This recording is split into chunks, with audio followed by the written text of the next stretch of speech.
Hello everyone, welcome back to our new video. तर आज पप्पांसाठी खूप स्पेशल दिवस आहे, कारण आज त्यांचा सेवानिवृत्ती सोहळा आहे। तर मस्त रेडी होऊन ते निघाले आहेत त्यांच्या ऑफिसला जायला। आज भरपूर लोक रिटायर होणार होते, तर सर्वजण फेटे घालून मस्त रेडी आहेत त्यांच्या सोहळ्यासाठी।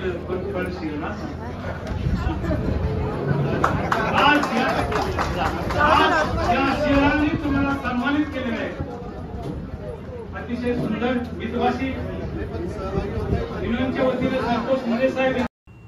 हीच ती केबिन जिथे 37 वर्ष त्यांनी प्रामाणिकपणे आणि मन लावून काम केले, आणि आज ह्या केबिनमध्ये त्यांचा शेवटचा दिवस। ह्या केबिनमध्ये त्यांनी सेलिब्रेट केलेले मोमेंट ते आमच्यासोबत शेअर करत होते।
PM साहेब बेहेरे सरांचे विनम्र अभिवादन करतो।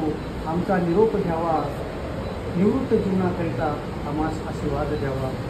ठेवू आम्ही आपली जाण, ठेवू आम्ही आपली जाण, तुम्ही दिला जो आदर सन्मान।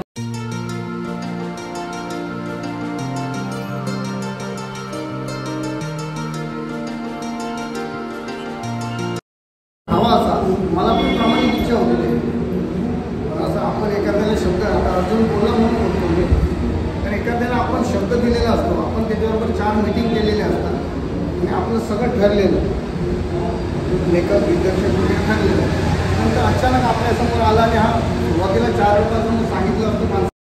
पप्पांचं प्रत्येक डिपार्टमेंटमध्ये जाऊन सेलिब्रेशन सुरूच होतं। ह्यावरूनच कळतं की त्यांनी किती माणसं जोडली आहेत आणि त्यांना किती मानतात ते, आणि हे बघून खरंच खूप छान वाटत होतं।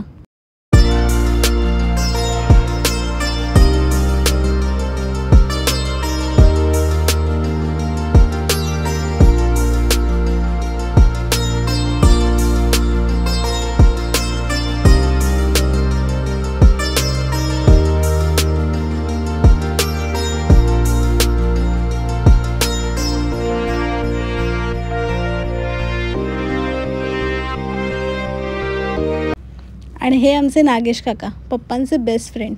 पप्पांबद्दल 2 शब्द बोलायला सांगितले, पण हे एवढे भावुक झाले की त्यांना बोलताच आलं नाही, आणि ह्यावरूनच त्यांची मैत्री आम्हाला कळली की किती घट्ट आणि अतूट आहे ते।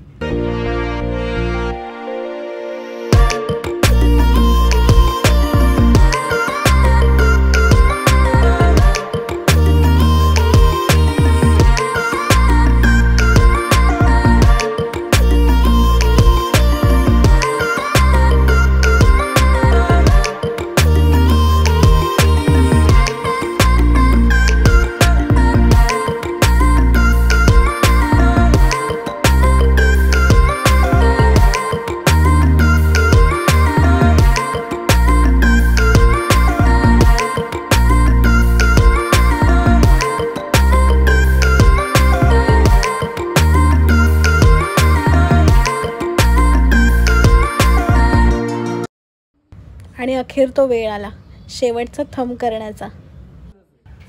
त्यानंतर घरी आम्ही सुंदर असं औक्षण करून त्यांचं स्वागत केलं। जिजू आणि ताईसुद्धा यामध्ये सहभागी झाले होते।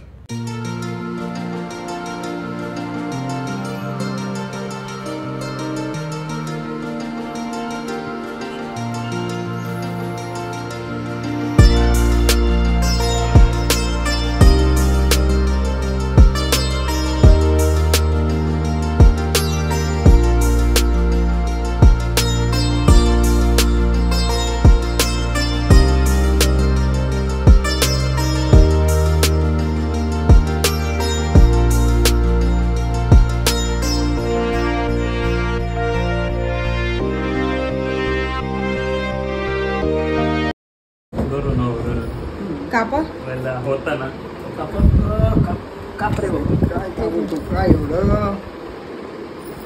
आता काय म्हणत होते काय म्हणत होते पण ते सांगा कॉंग्रॅच्युलेशन काका म्हणायचा प्रश्न Congratulations and celebration.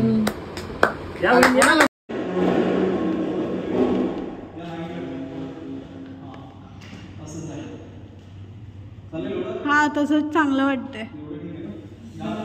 इथे आता डेकोरेशन सुरू आहे. हे आहे आमचं लोकेशन.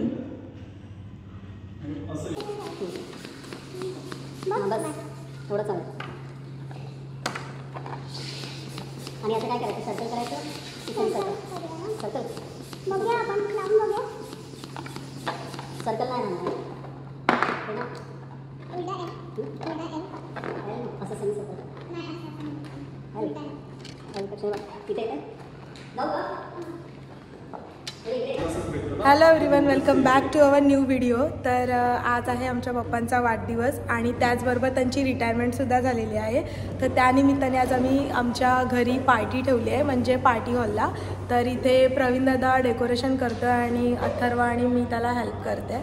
सो ऑल क्रेडिट प्रवीणदादाला आहे डेकोरेशनचं, कारण तो ड्रॉइंग आर्टिस्ट आहे आणि त्याचबरोबर तो खूप छान डेकोरेशन करतो. सो आम्हाला त्याची खूप मोठी मदत झालेली आहे. सो तुम्हीसुद्धा शेवटपर्यंत व्हिडिओ बघायला विसरू नका. So stay tune.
अरे हो, सुस्वागतम सुस्वागतम.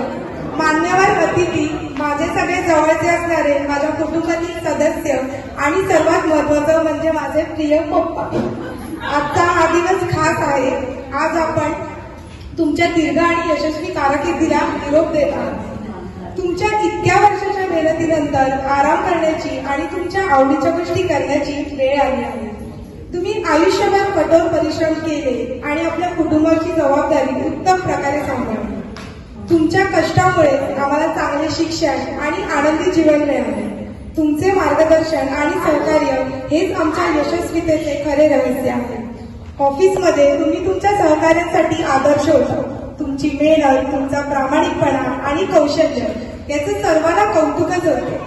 तुमच्या सहकार्यांशी तुम्ही नेहमी मैत्रीपूर्ण संबंध ठेवले आणि त्यांच्यासोबत अनेक चांगल्या आठवणी निर्माण केल्या, ज्या नेहमीच आयुष्यभर तुमच्या मनाच्या कप्प्यात खास जपून राहतात. आज निवृत्ती झाल्यानंतर तुमच्याकडे वेळ आहे तुमच्या आवडत्या गोष्टी करण्याची, तुमच्या मित्रांना भेटण्याची, प्रवास करण्याची आणि सर्वात महत्वाचं म्हणजे तुमच्या फॅमिलीला आणि तुमच्या 3 नातवांना वेळ देण्याची संधी आहे. आम्ही तुमच्यासोबत वेळ घालवण्यासाठी खूप उत्सुक आहोत. पप्पा, आम्हाला तुमच्यावर खूप अभिमान आहे. तुमचं प्रेम, तुमची शिकवण आणि तुमच्या पाठिंब्याबद्दल आम्ही तुमचे आभारी आहोत. निवृत्ती ही आराम करण्याची आणि नवीन गोष्टींचा अनुभव घेण्याची संधी आहे. आम्ही तुम्हाला जीवनाच्या या पुढच्या टप्प्यात खूप आनंद आणि समाधान मिळावं अशी ईश्वरचरणी प्रार्थना करतो आणि तुमच्या सेवा निवृत्तीच्या म्हणजे सेकंड इनिंगच्या तुम्हाला मनापासून शुभेच्छा देतो. लव्ह यू पप्पा.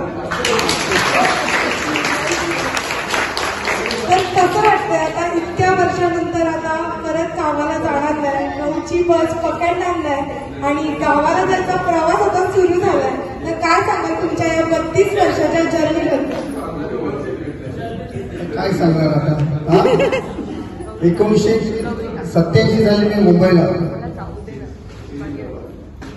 ज्यावेळी शेतीचं काम झालं मध्ये येते तुम्ही आणि मी मुंबईला आलो. ज्यावेळी मुंबईला आलो त्यावेळी आमचे भाऊ माझ्या चाळीमध्ये राहत होते आणि मला आठवतं सकाळी मी 5 वाजता आलेलो भावाबरोबर आणि दरवाजातून प्रवेश केला त्यावेळी माझं वाकूनच प्रवेश केला होता, कारण तो दरवाजा छोटा होता, म्हणजे घर खाली होतं आमचं.